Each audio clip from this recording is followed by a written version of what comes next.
In a modern Japanese world, a 34-year-old unemployed shut-in, overweight, reclusive, and filled with regrets, dies after heroically saving some teenagers from a speeding truck.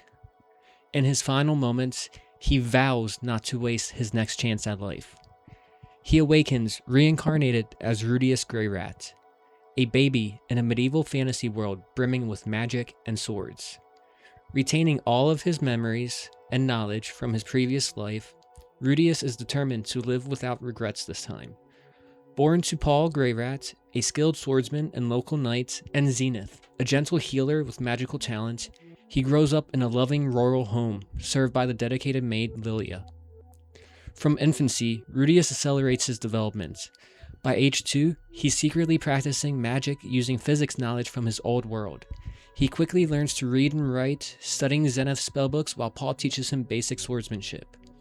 His overwhelming talent shines early. By age 3, he masters silent spellcasting, far surpassing children of his age. Recognizing he needed advanced guidance, his parents hire Roxy Magurdia, a blue-haired demon race mage from the Magurd tribe. Despite looking like a young teen, she is in her early 40s due to her race's slow aging. Roxy becomes Rudeus's first true mentor, elevating him to saint-level water magic by age 5. More importantly, she helps him overcome his past life trauma, his fear of the outside world. On a journey with her, Rudeus realizes society isn't as terrifying as he once thought, inspiring him to take a step out and form true bonds. After Roxy's 2-year tutorship ends, Rudeus befriends Sylphiette, or Sylphie, a quiet half-elf girl with green hair bullied for her appearance. Mistaking her for a boy at first due to her short hair and clothes, he teaches her magic to help defend herself. Their friendship blossoms into his first real childhood connection, until a playful incident reveals she's a girl, leaving young Rudeus flustered. Around this time, family drama erupts. Lilia discovers she's pregnant with Paul's child. After a moment of weakness during Zenith's own pregnancy with their second daughter, Norn, Paul, a former womanizer trying to reform, confesses his infidelity. Using his adult mind, Rudeus cleverly mediates, convincing Zenith to accept Lilia as a second wife rather than shatter the family. This keeps everyone together, and soon Aisha, Lila's daughter, joins Norn as Rudeus's little sisters. To save money for magic school, hoping to attend with Sylphie, whose family can't afford it, Rudeus takes a job at age 7. Paul arranges for him to tutor his hot-tempered cousin, Eris Boreas Greyrat, daughter of a powerful noble house in the Fatoa region. In exchange, Eris and her beast race swordsman bodyguard, Ghislaine, teaches Rudeus advanced swordplay. Eris is a wildfire, violent, spoiled, stubborn, and quick to lash out. Her initial lessons are chaotic. She kidnaps him on his birthday, leading to adventures that force growth on both sides. But Rudeus, drawing on his past life wisdom, patiently breaks through her walls. He calms her temper, teaches her to listen and to learn, and helps her channel her energy. Over time, Eris improves dramatically, forming a deep bond with her tutor. By Rudeus's 10th birthday, he's a balanced prodigy, a saint-class mage, competent swordsman, and someone who rebuilt himself into a confident, caring person with friends, family, and purpose. Life in the Boreas household settles into a rewarding routine. Rudeus tutors Eris in magic every morning, while in the afternoons, he trains in advanced swordsmanship under Ghislaine de Doria, Eris's personal bodyguard and sword instructor. Ghislaine is a towering, muscular beast woman from the Dodoria tribe, a race of cat-like warriors known for their strength, sharp senses, and loyalty. With tan skin, silver hair, a missing eye that's covered by an eye patch, and countless battle scars, she carries herself like a predator, wielding a massive flat-bladed sword with terrifying skill. She's a sword king, one of the highest ranks in swordsmanship, capable of cutting through magic barriers and moving faster than the eye can track. At first glance, Ghislaine seems intimidating and brutish, illiterate, straightforward to a fault, and more comfortable in the wild than in noble society. But beneath that fierce exterior lies unwavering loyalty and a surprisingly pure heart. Eris's grandfather, the lord of the Boreas family, hired her years ago after she saved Eris from kidnappers. Since then, Ghislaine has devoted herself to protecting and training the young Harris, though her rough methods often left Eris bruised and frustrated before Rudeus arrived. Rudeus quickly, however, earned Ghislaine's respect. Not only does he keep up with her grueling training, but he also teaches her to read and write in exchange for her sword lessons. In return, she imparts the demanding North God, Water God, and most importantly, Sword God styles, pushing Rudeus towards intermediate and eventually advanced ranks. The three of them, Rudeus, Eris, and Ghislaine, form an odd but effective trio. Eris, the fiery student, Rudeus, the patient teacher and fellow learner, and Ghislaine, the silent, dependable guardian. Over the next 2 years, the bonds deepen. Eris, once a violent, spoiled brat who solved everything with fists, gradually becomes more disciplined. She still has her explosive temper and other outbursts, but she listens to Rudeus, studies diligently, and even starts showing genuine care for others. Rudeus, meanwhile, continues growing, honing his magic to near king level in some elements, mastering silent casting completely, and building real confidence in both body and mind. He corresponds regularly with Sophie back home and dreams of the day they will reunite at the Magic University. The household isn't without its quirks. Eris's grandfather, Philip Rudeus Greyrat, and her father, Soros, are loud, aggressive nobles obsessed with strength and status. But they approve of Rudeus's influence on Eris, granting him considerable freedom.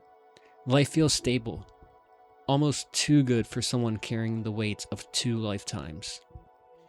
Then, on what should have been Rudeus's 12th birthday celebration, catastrophe strikes without warning. In the late afternoon, while Rudeus and Eris are practicing magic in the courtyard with Ghislaine watching nearby, the sky suddenly fractures. A massive, unnatural surge of blue mana erupts across the entire Fatoa region and beyond. The air warps and shimmers violently, reality itself seeming to tear apart. In an instant, a blinding light engulfed everything and everyone. People, animals, entire towns and villages scattered in a chaotic, continent-spanning teleportation event later known as the Mana Calamity. As the blinding light of the Mana Calamity engulfs everything, Rudeus's consciousness fades into an endless white void. There, standing before him, is the enigmatic being known as Hitagami, the man god, who orchestrated his reincarnation into this world and granted him a second chance at life. The figure's face remains hidden in mosaic-like blur, as always, but his usual playful demeanor is gone. This time, he appears solemn, almost grim. As the void stabilizes, Rudeus feels a sudden, sickening shift. His body changes, growing heavier, unfamiliar, reverting back to the form of his original life, the 34-year-old overweight shut-in from modern Japan. It was always like this in Hitagami's realm. The past clings to him here. Rudeus demanded to know what happened. When silence greets him, he asked again. Finally, Hitagami speaks. He admits he didn't know. He never witnessed a calamity on this scale before. And worse, he cannot influence or alter it in any way. The event was supposed to be a localized mana disturbance, teleporting the people of the Fatoa region across the continents of their world. But something went catastrophically wrong. For the first time, his visions of the future have failed him completely. He has no idea where Rudeus or any of the others caught up in the surge will end up. Rudeus isn't dead yet his destination is now beyond even Hitagami's sight. Trapped once more in the body he despised, Rudeus scoffed bitterly, resigned to the familiar weight of his old regrets. Hitagami explained that this form is merely a manifestation of the self-loathing and unresolved pain Rudeus still carries. It will persist in this realm until he truly accepts his past and releases it. Then, after a heavy pause, Hitagami offers a rare apology. He promises to watch over Rudeus if he can, but warns that depending on where the calamity sends him, the young man may fall completely outside his reach. Hitagami, however, also presents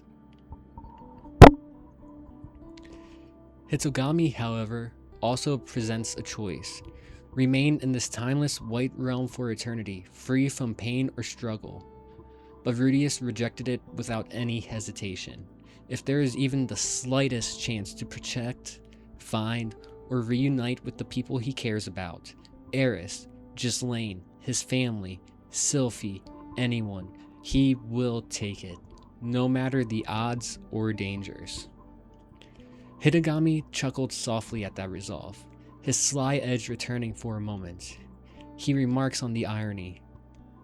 It took him about 45 years, across 2 lifetimes, plus death itself, for the former recluse to finally learn to care about others. Rudeus awakes staring straight up at an unfamiliar night sky. The stars are wrong, too dense, too bright, arranged in patterns he's never seen before. Something about this heavens feels profoundly alien. His fingers shift, brushing against coarse grains that slip between them like fine sand or gravel, and nearby he hears the steady crackle of a campfire. He sits up slowly, a dull ache spreading through his body. To his right, Eris lies unconscious on the ground, her red hair sprayed across the sand, chest rising and falling steadily. Relief washes over him. She's alive. To his left, he expects to spot whoever built the fire, but sees no one. Then a calm, measured voice speaks from directly ahead. "Hello there, little one. How did you end up out here?" Rudeus turns forward and meets the gaze of an older man, perhaps in his 50s or 60s, seated across the flames. A hooded cloak drapes over his shoulders, and sharp blue eyes study him with quiet intensity. Despite the sudden encounter, the stranger radiates a sense of calm trustworthiness. Rudeus shakes his head to clear it and asks where they are. The man answers simply, Tatooine. The name means nothing to him. Memories of Hitagami's warning flood back. This could be a place that even God cannot reach. Taking a steadying breath, Rudeus warns the stranger that what he's about to say will sound completely unbelievable, but that he believes that they have been thrown into an entirely different universe. He can't explain how or why, only that a gut-wrenching certainty tells him that is true. To his surprise, the man remains silent for a moment, then asks Rudeus if he had ever heard of something called the Force. When Rudeus shakes his head, the man, introducing himself only as Ben, gently probes further, asking which planet they hail from. Rudeus hesitates, realizing his own isn't even a planet in the spherical sense. The six-faced world is a flat, die-shaped realm floating in space. The thought of it almost makes him laugh at the absurdity. Rudeus counters by asking if travel between the planets is common here. Ben nods slowly, piecing together that these children are not just lost, but utterly adrift in a galaxy they know nothing about. He strokes his beard in thought, just as Eris begins to stir.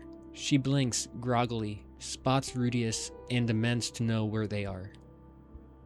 Then, her eyes land on the stranger.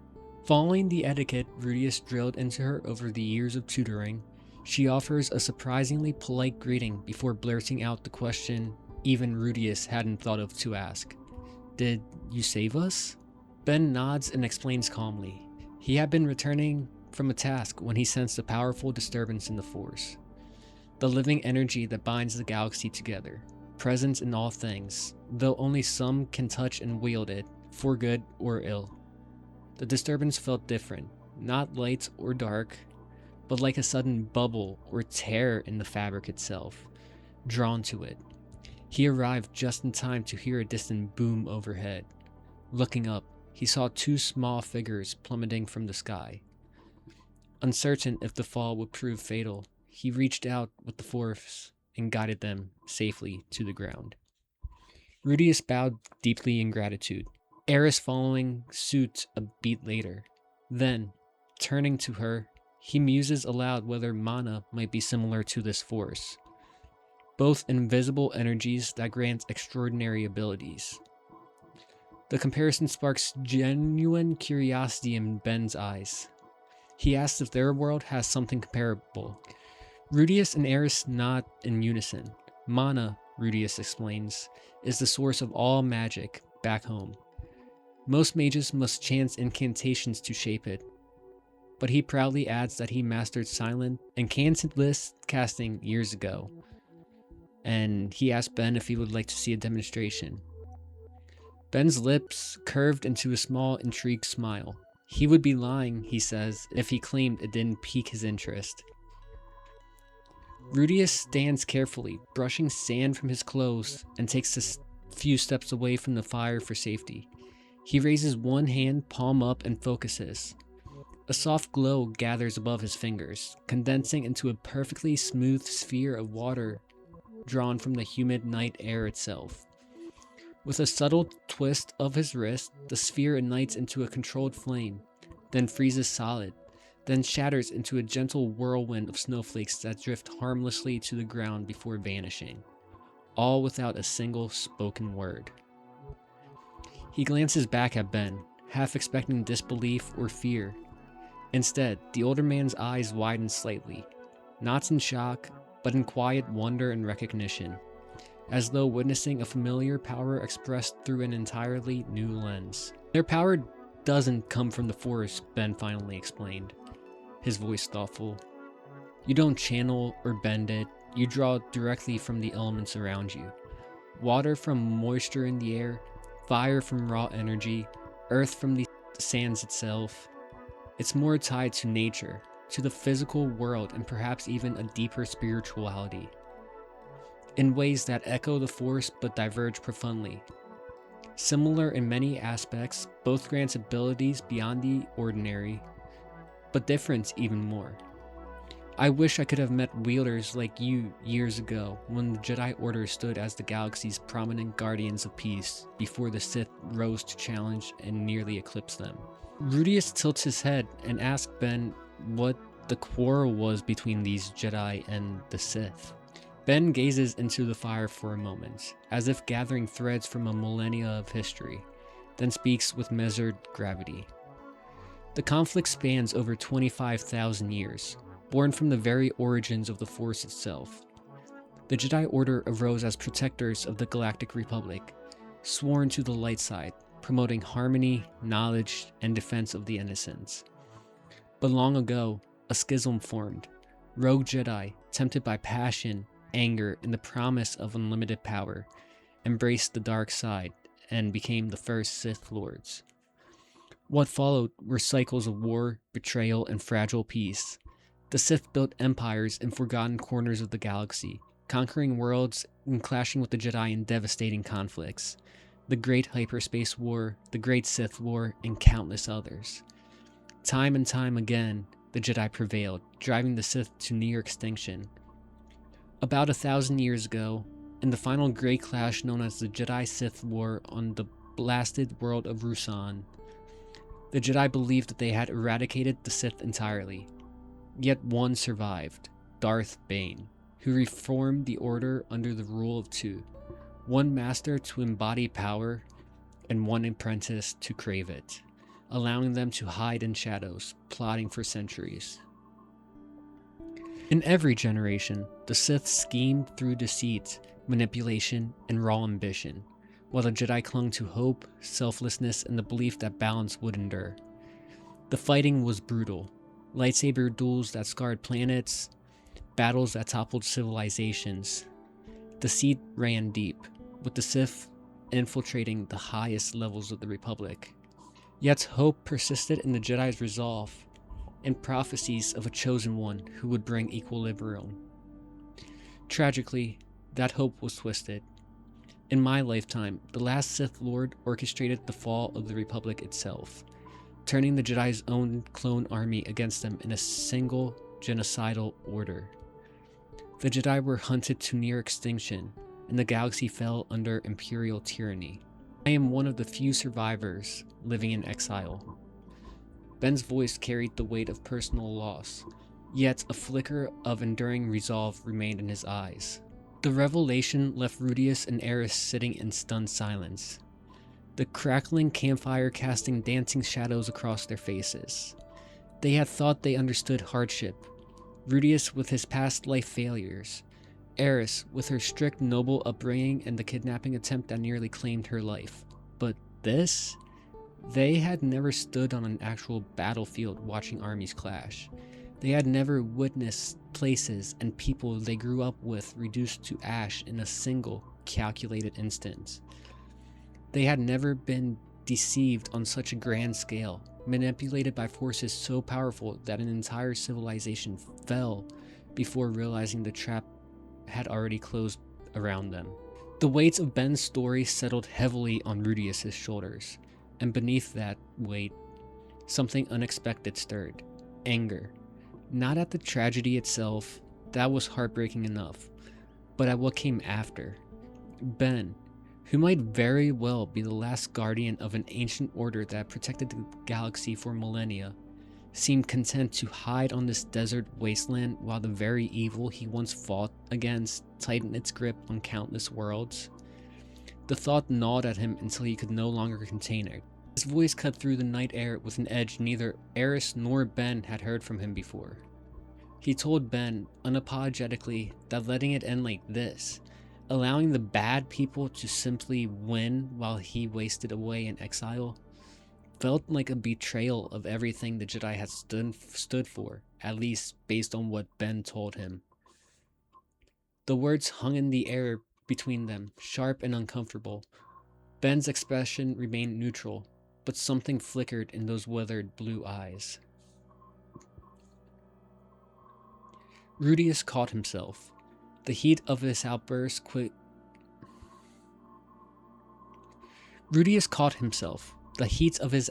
fading as quickly as it had come.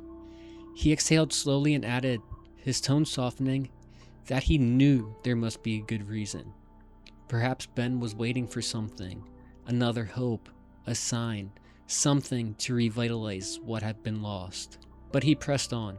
Every day Ben spent waiting was a day the Sith grew even stronger, while he grew weaker and older. At this rate, the darkness would consume everything, and these last 10,000 years of struggle, sacrifice, and hope would have been for absolutely nothing. Eris watched Rudeus carefully, surprised by his passion.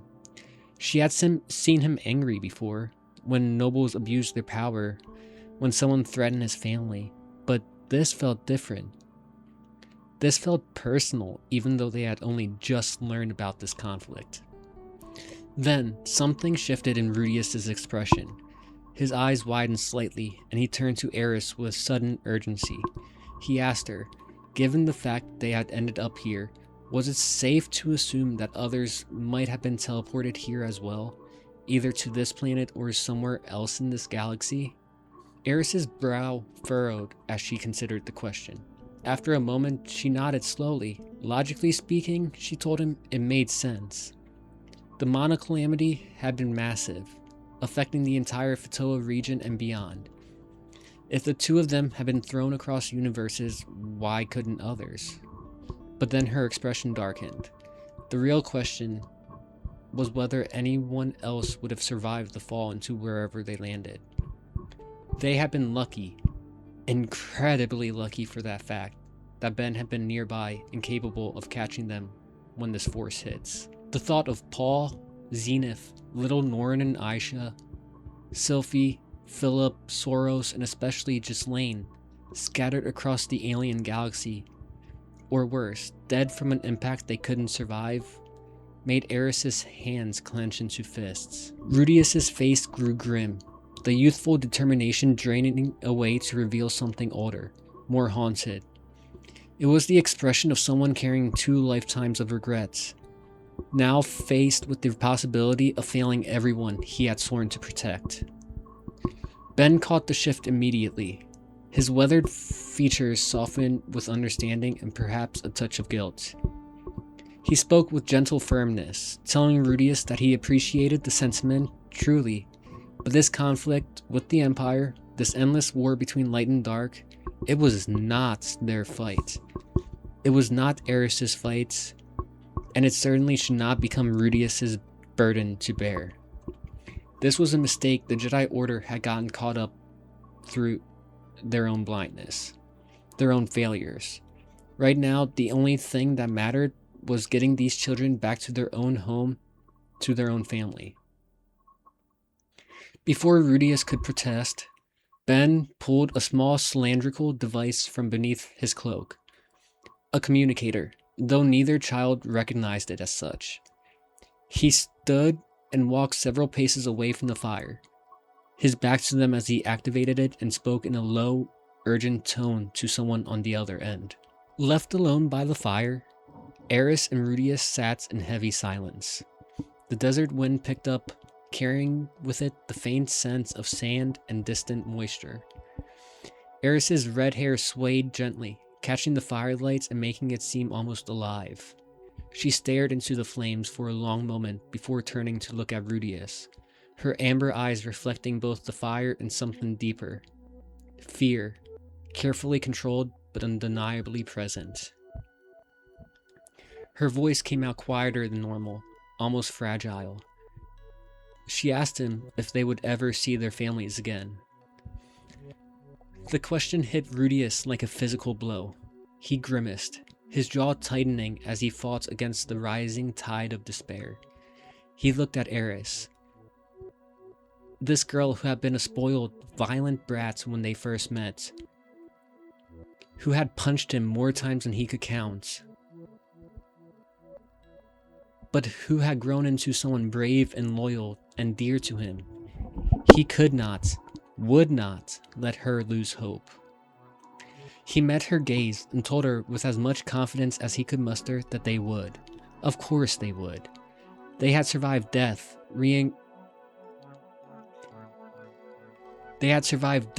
and are now being thrown across the cosmos itself. A little thing like finding their way home would not stop them. But even as he spoke, a knot formed in his heart, cold and tight. He recognized the words for what they were, a lie, or at the very least, desperate hope dressed up as certainty.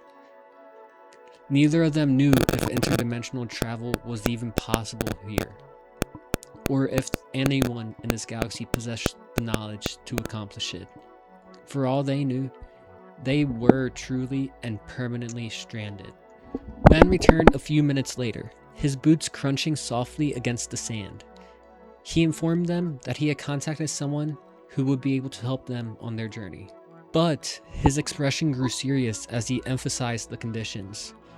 No matter what happened, no matter who they met or where they went, no one, absolutely no one, could know about this encounter, even other Jedi.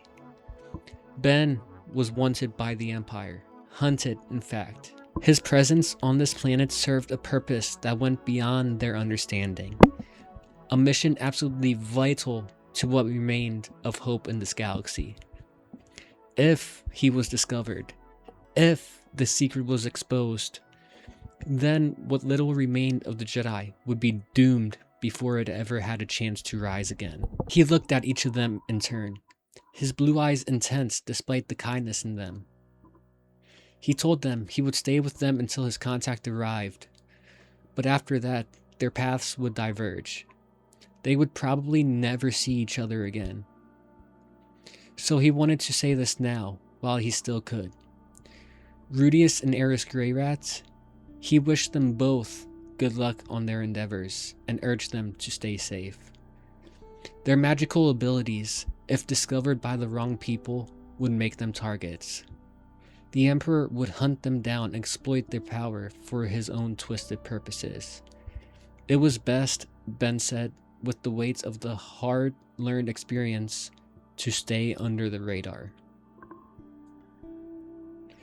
Rudeus and Eris exchanged glances, a wordless conversation passing between them. They both nodded, understanding the gravity of what Ben was asking. Rudeus bowed his head respectfully and thanked Ben for saving their lives and his wisdom. Eris followed suit, adding her own thanks and wishing him good luck with whatever mission kept him on this desolate world. They did not have to wait long. Within the hour, a low hum began to build in the distance, growing steadily louder. Then, with a grace that defied its size, a sleek starship descended from the night sky, its hull gleaming even in the darkness. Repulsor lifts kicked up clouds of sand as it settled onto the desert floor a short distance from their camp. And a boarding ramp extended with a soft hiss of hydraulics. A tall, distinguished man emerged from the ship. His bearing, unmistakably noble, displayed the relative simplicity of his attire. He had the kind of face that commanded respect, strong features, intelligent eyes, and an air of quiet authority tempered by genuine compassion. Ben stepped forward and extended his hand, thanking Bale for coming on such short notice. The two men clasped forearms in a gesture of deep trust, and Ben proceeded to explain the situation in full. The strange disturbance in the Force, the children falling from the sky, their origin from what appeared to be another universe entirely, and their desperate need to find a way home. Bale listened intently, his expression growing more concerned with each detail.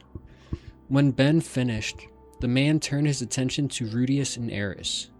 He walked over to where they stood by the dying fire, and, rather than tower over them, crouched down to bring himself to their eye level, a gesture of respect that did not go unnoticed.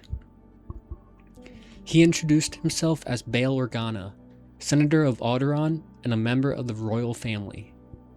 His voice carried warmth and sincerity as he assured them that he and his house would do everything within their considerable power to help them return to their world. They had the resources of an entire planet at their disposal, connections throughout the galaxy, and access to knowledge that might hold key to solving this seemingly impossible problem. Rudeus felt something unclench in his chest. Not quite hope, but perhaps the possibility of hope. He introduced himself properly, as did Eris, both of them drawing on the etiquette lessons that now felt like they had happened a lifetime ago. Then came the hardest part, saying goodbye to Ben. The old Jedi had saved their lives and asked for nothing in return. He had shared his wisdom, his warnings, and his story.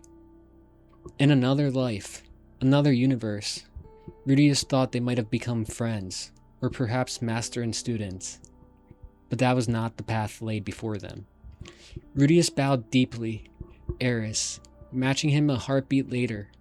They thanked Ben one final time, their voices carrying a weight of gratitude that mere words cannot fully express. Ben inclined his head in acknowledgement, and for just a moment, the years seemed to fall away from his weathered face. He told them to trust into themselves.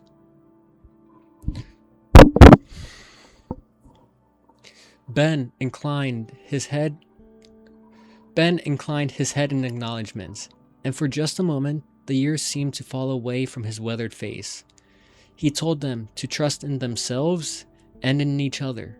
Whatever trials lay ahead, they would face them as they had faced everything else, together. Then, Rudeus and Eris turned and walked up the boarding ramp into the alien ship. The interior was unlike anything from their world. All smooth metal and glowing panels, humming with technological power they could barely comprehend. Bale followed them aboard, and the ramp began to retract with a soft mechanical whir. Through a viewport, Rudeus caught one last glimpse of Ben standing alone by the campfire, a solitary figure in an ocean of sand, watching them leave. Then, the ship's engines thrummed to life and they lifted off, rising swiftly into the star-filled sky. As Tatooine fell away beneath them, shrinking to a small golden orb against the back canvas of space, Rudeus felt the full weight of their situation settle over him once more. They were adrift in an alien galaxy, separated from everything and everyone they knew, with no clear path home. But they were alive, they were together, and they had found, if not quite allies, then at least people willing to help. It would be enough. For now. And that is the end of our story, everyone. I hope you enjoyed. It's been a little bit, hasn't it? I've been gone for what, about 8 or 9 months? I hope the story was to your guys' likings. I know it's not fully Star Wars. Given my name, that might be kind of a shock to a lot of you guys, but I've come to love anime over the past 3 months while I haven't been making YouTube videos. And yeah, I thought I'd do one of my favorite animes as a what if, and it ended up being Mushoku Tensei. I seriously hope you guys enjoyed this. I have no idea how this video is gonna do, and honestly, I personally don't care because this was such a fun topic to write about that I very well may continue to do what ifs along this line of topic, like with different animes and stuff like that. So I'm truly debating whether or not I should change my name or not, because at this point, Star Wars, I love Star Wars still, don't get me wrong, but a lot of the stuff that's been coming out recently isn't really keeping me involved. Like, it really isn't. And that's not really a diss on, I guess, the actors or the people making it or anything like that, but it's just not in my wheelhouse anymore. It's not keeping me there like it has in the past. So that's something, I don't know if it's gonna happen or not yet. If you guys stayed this long and want to help me out with that, go ahead and leave a comment on what I should do. It would actually be much appreciated, because even I'm at like a cul-de-sac here where I don't know where to go except back, if that makes sense. So yeah, if you guys enjoyed this story though, be sure to leave a like, subscribe, and clearly this is only part 1. Part 2 will be out at some point. I can't be making videos every 2, 3, 4 days, but hopefully I can get at least 2, 3, 4 out a month is what I'm sort of hoping and striving for.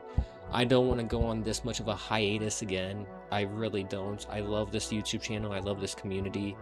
And yeah, so thank you so much. Sorry for making this outro so long. It won't be like this again, but it's been what, like 8 or 9 months since like I've last spoke to you guys, so I feel like I need to give you guys a little update. So with that out of the way, thank you so much for staying towards the end, and have a great night.